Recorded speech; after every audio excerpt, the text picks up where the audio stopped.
Yeah, so please welcome Peter Scherer, my colleague from the University of Applied Sciences in Switzerland, who has been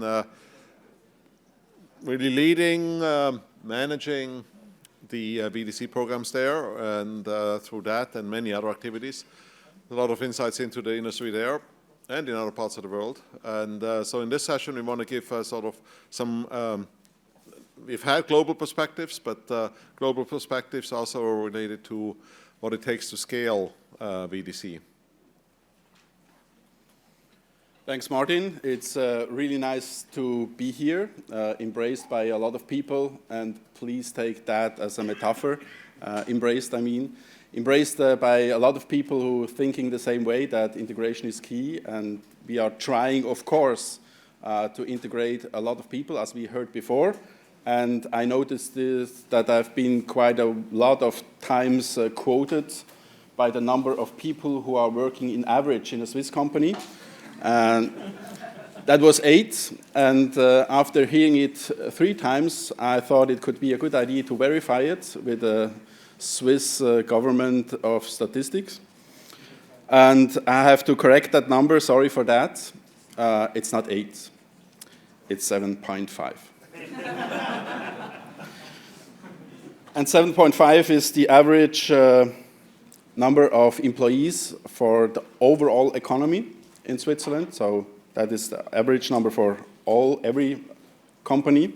If you look at the architect and engineer companies, there are roughly 24,500 companies with 133,000 employees. That means we have in design an average number of 5.4 people in a design company. And if it comes to construction, we have around about 50,000 companies with 335,000 employees. So that means we have there an average number of 6.8. A little bit higher, but still not in the average of company. So this leads me to what we have in Switzerland so far. So we like to be precise. And we spend a lot of time to be precise. So this is also what we are dealing with in the VDC certification program, which you can see here we have like the 10th anniversary. So congratulations to us. Doing the VDC program for over 10 years.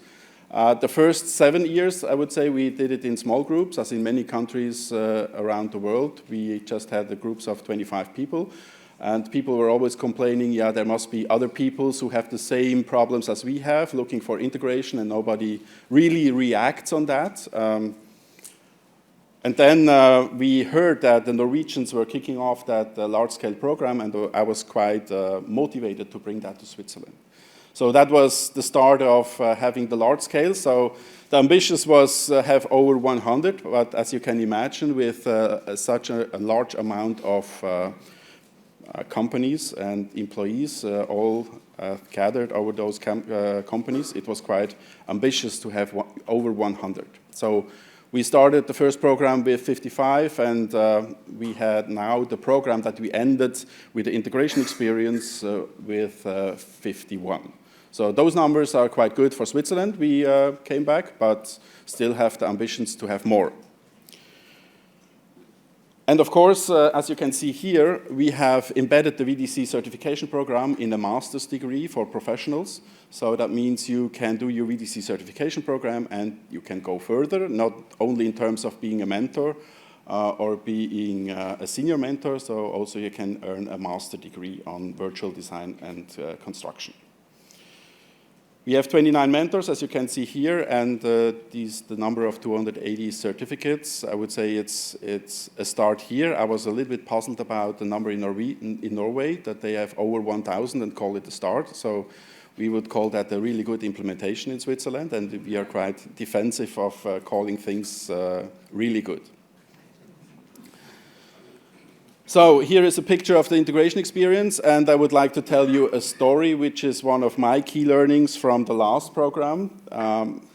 which is maybe also a learning from you that I can share with you. And there was a situation, a business unit leader from a construction company was signing up for the program, and he was quite motivated to do a really good VDC application. And then he, as we always ask for the participants, please talk to your CEO and motivate him, maybe also to be part of the program. So that gets management attention and enables the company to do a better integration job. And he, the business unit leader, he made it. He convinced his boss to also enjoy the VDC certification program. And he was a little bit critical also at the intro week. He realized that this is tough work. And I think he saw the work behind VDC, the CEO. The business unit leader started implementing. And at the very end, so we ended up at the integration experience, and it's were the other way around. So the business unit leader was maybe passed with a minimum of points, and the CEO were on the top of the points. So he did a really good implementation. And long story short, the business unit leader is not working at the company anymore. He got fired. Because the CEO came back to me and said, why is he getting a certificate? He is so bad. So obviously, VDC is also something that you can prove your leadership and your employees. So this should be motivation enough for all the CEOs to enjoy the program, because there you can see if your management team or even your employees are quite working good or not so good. So that was my key learning. And we definitely, of course, dealing with adjusting the program and seeing who can pass or not, setting up the criteria quite well so that we can ensure that people are performing with VDC in our industry. There are other good news from Switzerland. So the Swiss Federal Office of Defense, Arma Swiss, they have implemented VDC in their strategy. Reading it through is not quite clear if they really understood VDC, but at least it's a strong sign to the market that we have more to do than just building digital technologies. Of course, machine-readable information is key, and automation to make our industry more productive. But at the end, we need better processes and also more integration as we have it right now to make clients happier than today. So this is one good news, and the other good news is also in infrastructure. We have this, I would say, very ambitious project in Switzerland to put everything that we can transport underground. So building a large tunneling system underground with connections to the major cities. And they also decided to use VDC to make this crazy project happen. Of course, with all the ups and downs that you can have in the project, especially in such a large scale project right here with a lot of costs. So we, as you said before, we are learning from program to program. That means we are also have discovered that the people are struggling with objectives. So it's quite hard to define the objectives. That's the reason why many are focusing on controllable factors and not defining objectives. And therefore, we created a guideline that people are better able to distinguish between client objectives, project objectives, and further on production objectives. So this is something that we created in the previous program and then handed over to the next program. And we also intend to produce something out of the last program that we can give to the next program. So this way we think we can increase the quality of the program by giving them guidelines based on that what they have learned, what we have learned in the last program. Happy people also in Switzerland here at the midterm workshop. Those are the participants from the program 2022 and 23. So I think the USP, so the unique selling proposition of the VDC certification program in Switzerland especially, but I think globally, is that we really have a certification process. As you can see here, starting with building up the knowledge, and then having the implementation stage where you can report or you have to report and to give feedback. This is something that is unique. I've never seen that before. Of course, as Martin told us earlier this morning, there are a lot of certificates you can do. But at the end, it's always like having some knowledge gained by answering questions, not implementing something in your environment. And then, of course, wrapping up at the end of the program and sharing the knowledge that you have gained so far. We try to also produce that and give it back to the industry, producing use cases that are based on something that is really implemented in the industry. And therefore, of course, we need some time, and therefore, we need money to publish it. We also learned in the last program that it's really important to set the design acceptance criteria for the final report. Therefore, we created a process which is also provided, of course, to the students so that they know how they have to perform, that they can receive the certificate, because a lot of people just sign up to have the certificate. I think this is not only in Switzerland an issue. To have a certificate is quite a motivation to sign up. But at the end, we have to make sure that the people are really performing and are willing to implement VDC in a serious way, not just to say, maybe on the card, I'm a VDC expert. So we really had good experience on that, and I think we will make it more precise in the next program based on the experience that we had in the last program. So learning from the programs. And also in terms of giving feedback, it was quite valuable, as the students told us. It's valuable to have feedback, a verbal feedback. So we are talking and saying, this was good, this was not so good. You have to change this or that. But often you hear what you want to hear. But then you have the feedback, like a written feedback. And there you have, I would say, you're closer to the reality, what you give as a feedback. And then you have points. And there you can see, am I good or am I not so good? So here we can also see metrics in the program is quite important to have that as a feedback. Of course, the verbal and written feedback is also important, but as you can see here, we communicated to the students where is the range to stay in the program or even to be kicked out. And they know what is a really good application. Am I good? Am I maybe somewhere in between, or am I on the line? And then we tracked it depending on the different mentor groups. You can see here that we have maybe changed our behavior after the midterm workshop. So we raised the bar maybe a little bit more because the knowledge that the students and also the mentor had to give feedback and to proceed in the implementation was quite different. So now I would like to show you 3 different examples. Maybe they are typical for the Swiss industry. The first is something that we call an internal optimization. Sorry for the German here, but I will explain it roughly.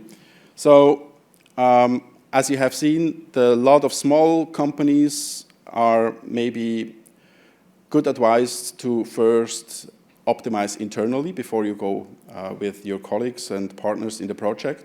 So that means this company optimized the rework that they have on construction site using the model as a communication, visualization, and of course the information to make sure all the quantities are right and well ordered. So therefore, they use the model not only during design, in communication with the designers, but also on the construction side to make sure that everything is working properly. So this is more something that's used in the company themselves and is not used or maybe partly used in communication with external partners from the point of view of the company. The second thing, or the second implementation was ensuring commissioning. It's quite a challenge to have enough contractors signing up for an offer. in Switzerland because now we have a lack of workforce and a lot of companies are not bidding for the projects. So therefore, you have to make sure that all the informations are there well understood, and therefore they set it up like you can see on the BIM side, not a digital model, a virtual model, so they use it more as information management, and that's why I like the term BIM not the most, so I like VIA, visualization, integration, and automation much more, because then the students have more an idea of what they can use information for, and not only seeing the BIM model behind that part of the VDC framework. So, and he used it, and he was quite, I would say, surprised that he could steer the process according to ensuring the commissioning quite well. And the third example is integrated life cycle assessment. He tracked the carbon footprint of the design of the primary steel structure and the concrete structure, and we were surprised he could tremendously reduce the time of the calculation for that. I don't have the number in mind, but it was really fast. So something like from 2 weeks down to 15 minutes. Therefore, they were able then to calculate multiple times and to steer the process according to a net zero building or close to. So that was quite impressive. He had a lot of numbers, a lot of metrics to find out about the performance of the existing process, and of course to elaborate how they can perform with a more machine-readable information using, of course, the information out of the model. So this is my last slide. Of course, as I said before, we are doing some adjustments for the next program, starting it up this fall. We are starting with a mentor recruitment and are happy to kick it off in August next year. It takes a lot of time to reflect in between the programs. The industry is demanding, we think. We had a lot of requests, when do you start the next program? Can it not be in January, but it takes us some time to make the adjustments, to reset it, to rethink, and then to bring it back to the industry. Yeah. This is maybe one of the changes that we have planned. Not maybe, this is one of the changes we will do. We have the start phase also, and then we realized that a lot of students struggled with setting up the implementation plan, having analyzed the existing process, setting up a new process. So I would say there are a lot of things in their heads, including implementing it in their projects. So, and then we decided to use the first phase, maybe in 2 reports, just find out where is the baseline of the existing process. So find those metrics which are really key to say this is the old process. Now we know how we work. Because often, of course, people say we have a process, but then they found out that they are not working that way that they think they work. And then we would like to gather all together physically to have the midterm workshop a little bit early and setting up there the new process with the expectations of the metrics or the targets for the new process, and then they can start implementing and gaining all the metrics. And then, of course, wrapping up the program at the end, that would be helpful anyway. So, this is it. Thanks for your attention, and I hand it over back to you, Martin.